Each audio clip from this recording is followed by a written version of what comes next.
सच्चिदानंद सदगुरु साईनाथ महाराज की जय। ओम साई राम। मित्रों, आज का ब्लॉग आप सभी हमारे साईं परिवार के लिए विशेष लाभकारी और कल्याणकारी है, क्योंकि आज के ब्लॉग में अपने साईं परिवार के लिए बहुत ही विशेष उपाय लेकर के आए हैं। साईं बाबा ने अपने जीवन कालखंड में कुछ ऐसी बातें और शिक्षाएं जो हम सभी लोगों को बताई थी, अगर उन बातों और शिक्षाओं को ध्यान में रख करके हम बाबा के किसी भी पूजा पाठ उपाय को करते हैं तो उसका 100% परिणाम हमें प्राप्त होता है, उस पूजा का पूर्ण फल हमें प्राप्त होता है। अब यहाँ पर एक चीज मैं आपको बता दूं, किसी भी देव का, गुरु का अगर आप आवाहन करते हैं और उनकी प्रसन्नता के लिए जो वह चीज बताई गई है, अगर उन शिक्षाओं को हम ध्यान में रख करके या उन बातों को ध्यान में रख करके पूजा करते हैं तो वह सद्गुरु प्रसन्न होते हैं, और जब वह प्रसन्न होते हैं तभी हमको पूजा का पूर्ण फल प्राप्त होता है। तो यहाँ पर हमको यह जान लेना है कि आखिर बाबा ने वह कौन सी शिक्षाएं बताई थी। आप सभी लोग जानते होंगे कि बाबा ने अपने जीवन कालखंड में एक चीज बोला था कि सच्ची श्रद्धा और शबरी। तो यह दो चीज मूल मंत्र याद रखिएगा, जिसमें सत्य, निष्ठा और समर्पण जरूरी है। बाबा ने जो कहा ना, सच्ची श्रद्धा और शबरी, और साईं सच्चरित्र में एक सबसे बड़ी चीज बाबा ने कहा है, जो हेमाड पंथ जी ने लिखा है कि बाबा ने कहा, जो भी भक्त अनन्य भाव से मेरी शरण में आ जाता है उस व्यक्ति के घर में, उस भक्त के घर में अन्न धन की कभी मैं कमी होने नहीं देता। तो पहला चीज सत्य निष्ठा से समर्पण। दूसरा इसमें दो जो बाबा का, सच्ची श्रद्धा और शबरी। श्रद्धा और शबरी के साथ कोई पूजा करते हैं तो उसका पूर्ण फल मिलता है। अब यहाँ पर आता है कि बाबा की कोई भी पूजा, कोई भी अनुष्ठान आप कर रहे हैं तो उस अनुष्ठान में लास्ट समय में गरीबों, दीन दुखियों को अन्नदान, वस्त्र दान, यथाशक्ति का दान होना चाहिए। ये दान करके अगर आप कोई पूजा करते हैं तो उसका 100% परिणाम मिलता है। और बाबा ने स्वयं, देखिए साईं सच्चरित्र जो हेमाड पंथ जी ने लिखा है, वह बाबा ने हेमाड पंथ जी के दिमाग में अपने लीलाओं को दिया है, तब उन्होंने उस चीज को लिखा है, क्योंकि बाबा की आज्ञा से ही साईं सच्चरित्र लिखी गई है, जो बाबा की लीलाएं हैं। हेमाड पंथ जी ने स्वयं जाकर के बाबा से बोला कि मैं कैसे या साईं सच्चरित्र लिख सकता हूं, क्योंकि मैं तो एक तुच्छ प्राणी हूं और अपने सदगुरु की जो एक विशाल लीलाएं हैं, विशाल व्यक्तित्व है, मैं कैसे लिख सकता हूं। तो बाबा ने कहा, तुम धैर्य रखो, तुम जिस दिन से यह लिखना शुरू करोगे तुम्हारे मन मस्तिष्क में हमारी लीलाएं अपने आप आती रहेंगी। तो हेमाड पंथ जी ने उन्हीं चीजों को वर्णन किया है जो बाबा के लीलाओं से संबंधित है। और बाबा ने जो एक मैसेज दिया अपने व्यक्तित्व के माध्यम से, अपने कृतित्व के माध्यम से, उन चीजों को अगर आप करके पूजन करते हैं तो निश्चित रूप से आपका कल्याण होता है। एक चीज और बता दे, साईं सच्चरित्र में अगर आप पढ़ेंगे तो एक जगह यह ऐसा वर्णन आता है कि इस कलयुग में जो भी बंधु बांधव, जो भी भक्त प्रभु का नाम स्मरण करेगा, गुरु का नाम स्मरण करेगा, उसके समस्त भव बाधाएं दूर हो जाएंगी। इसीलिए बाबा के किसी नाम का, जैसे बाबा के 108 नामावली है, उसमें से कोई एक मंत्र उठा लीजिए, या ओम साई राम, ओम श्री साई नाथाय नमः, या ओम शिरडी वासाय विद्महे सच्चिदानंदाय धीमहि तन्नो साई प्रचोदयात्, कोई एक इसका मंत्र जप होना चाहिए, तब जाके परिपूर्ण फल मिलता है।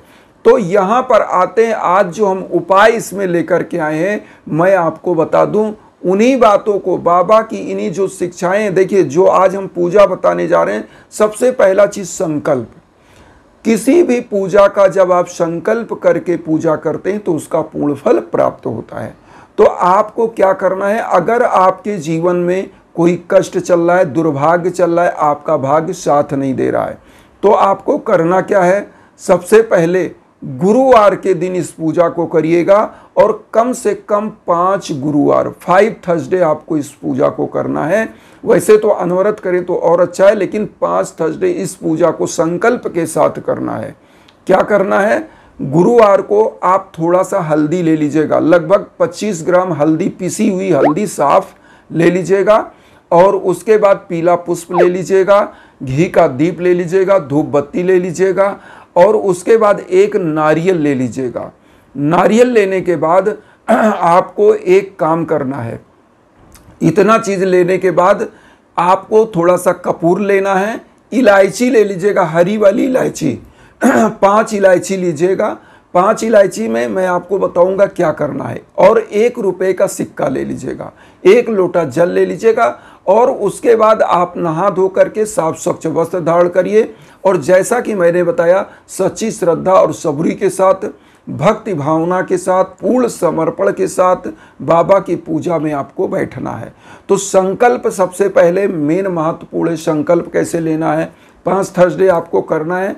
करना क्या है? नारियल को लीजिए हाथ में, थोड़ा 1 रुपये का सिक्का लीजिए और इसमें 5 इलायची ले लिए। इलायची जो लक्ष्मी जी को भी अति प्रसन्न है और साईं बाबा को भी प्रसन्न है और इलायची धन को आकर्षित करता है। और जो नारियल है या श्रीफल है या लक्ष्मी जी का स्वयं एक प्रतीक है और हमारे समस्त पूजा पाठ में नारियल को ही विशेष महत्व दिया गया है। इसीलिए कलश के ऊपर नारियल होता है, पूजा कक्ष में नारियल चढ़ाया जाता है और हमारे सद्गुरु साईनाथ का प्रिय था नारियल। तो नारियल से बाबा अति प्रसन्न होते हैं। तो यहाँ पर क्या करना है? पीला पुष्प लेना है, नारियल लेना है। नारियल में आपको क्या करना है? 7 बार कलावा लपेट देना है अपनी मनोकामना बोलते हुए और उसमें पीला हल्दी से स्वास्तिक का निशान बना लीजिएगा।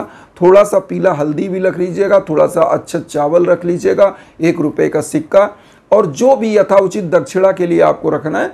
तो ये रख करके बाबा के श्री चरणों में आपके मन में जो भी कामना है उसको बोलना है।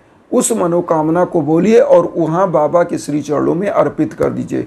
और बाबा को जो डेली का भोग लगाते मिश्री किशमिश वगैरह, इससे भोग लगा दीजिए। थोड़ा सा जल वहाँ पर गिरा दीजिए। जल गिराने से क्या होता है कि जैसे हम किसी भी मेहमान को जब मिष्ठान देते हैं तो जल भी देते हैं पीने के लिए, ऐसे ही भोग लगाने का मतलब होता है वहाँ जल होना चाहिए। अब यहाँ पर ध्यान दीजिए, सब कुछ वहाँ पे कर दिया। एक मंत्र का आपको जप करना है, ओम सिद्धेश्वराय नमः। ओम सिद्धेश्वराय नमः मंत्र का जप करना है। और या तो आपको ओम रिद्धि सिद्धिदाय नमः मंत्र का जप कर लेना चाहिए। हम 3 मंत्र इसमें बता रहे हैं, आप कोई भी एक मंत्र कर लीजिएगा। ओम रिद्धि सिद्धिदाय नमः, ओम सिद्धेश्वराय नमः और ओम शिरडी वासाय विद्महे सच्चिदानंदाय धीमहि तन्नो साई प्रचोदयात्। इसमें से कोई एक मंत्र आप जप करेंगे, 1 माला। और अगर आप इजी से इजी मंत्र चाहते, मान लीजिए यह मंत्र आपको थोड़ा क्लिष्ट लग रहा है, तो आप ओम श्री साईनाथाय नमः मंत्र का भी जप कर सकते हैं। ये मंत्र आप जप करके और करेंगे क्या? 1 माला जप करेंगे। उसके बाद जो आपने कपूर लिया है उसको प्रज्वलित करेंगे और उसी में 1 इलायची डाल देंगे, 1 इलायची हरी वाली, और उसको प्रज्वलित कर देंगे। और प्रज्वलित होते समय वह जल जब जाए, जब उसमें थोड़ा धुआं निकलने लगे या जलने लगे, तो पूरे घर में इसको दिखाइए। आपके घर की समस्त बाधाएं दूर होंगी, नकारात्मक ऊर्जाएं समाप्त होंगी। क्योंकि हमारे यहाँ आध्यात्मिक पुरातन समय से कपूर जलाने की प्रथा है और इसमें अगर इलायची जलाई जाती है तो बाधाएं भी घर की शांत होती हैं और धन लक्ष्मी प्रसन्न होती हैं। तो आपको क्या करना है? 1 इलायची केवल डाल करके कपूर के साथ प्रज्वलित करना है। और उसके बाद जो लोटे का जल है इसको भी घर में छिड़किएगा और जो लोटे का जल है इसमें थोड़ा सा चरणामृत के रूप में आप स्वयं पान करिए। पूरे घर परिवार को जो भोग लगाया उसको वितरित करिए। मैं आपको बता रहा हूँ, अगर इन उपायों को करते हैं, और एक चीज़ यहाँ और ध्यान दीजिएगा, जो बाबा की कोई भी पूजा करते हैं उसका पूर्ण फल प्राप्त करने के लिए किसी भी दिन जब भी आपको समय मिले गरीबों दीन दुखियों को कुछ अन्न वस्त्र या फल फूल जरूर दान करें, उससे आपका कल्याण होने लगता है। क्योंकि जब आप कोई पूजा करते हैं और उसका दान कर देते हैं तो होता क्या, जैसे आपने सुना होगा लोग माला जप करते हैं तो उसका तर्पण मार्जन होता है, उसके बाद हवन होता है दशांश का। ऐसे ही जब कोई पूजा करते हैं और उसका दान कर देते हैं तो उसका पूर्ण फल आपको प्राप्त हो जाता है ये, और उससे बाबा भी प्रसन्न होते हैं। क्योंकि बाबा तो गरीबों दीन दुखियों के लिए सेवा करते थे, आप खुद जानते होंगे। 4 से 5 गज जो है बाबा भिक्षा मांग के लाते थे, उसको फिर खिचड़ी बना के लोगों को वितरित कर देते, जीव जंतुओं को भोजन खिला देते थे। तो बाबा के तरह ही उनको प्रसन्न करने के लिए कुछ कार्य आपको करना पड़ेगा, तभी पूर्ण फल आपको प्राप्त होता है। इन्हीं भावनाओं के साथ एक चीज़ और कहेंगे, वसुधैव कुटुंबकम की जो भावना हम लेकर चल रहे हैं उसमें आप सभी लोग चैनल को सब्सक्राइब करके जुड़ें। और उन सभी बंधु बांधवों से एक चीज़ और कहेंगे कि अगर घर में कोई भी भीषण बाधा चल रही है तो यज्ञ आजन हवन के लिए हमारे इंस्टाग्राम का लिंक वीडियो के बीच बीच में है, उस पर आप संपर्क कर सकते हैं, पूजा करवा सकते हैं। कैसी भी भीषण बाधा हो, शादी विवाह से कोई समस्या हो, संतान प्राप्ति की कोई समस्या हो, किसी भी प्रकार की रोग दोष की कोई समस्या हो, तो उसके लिए आप हमारे इंस्टाग्राम पर कॉल करिए, संपर्क करिए। इन्हीं भावनाओं के साथ ओम साई राम।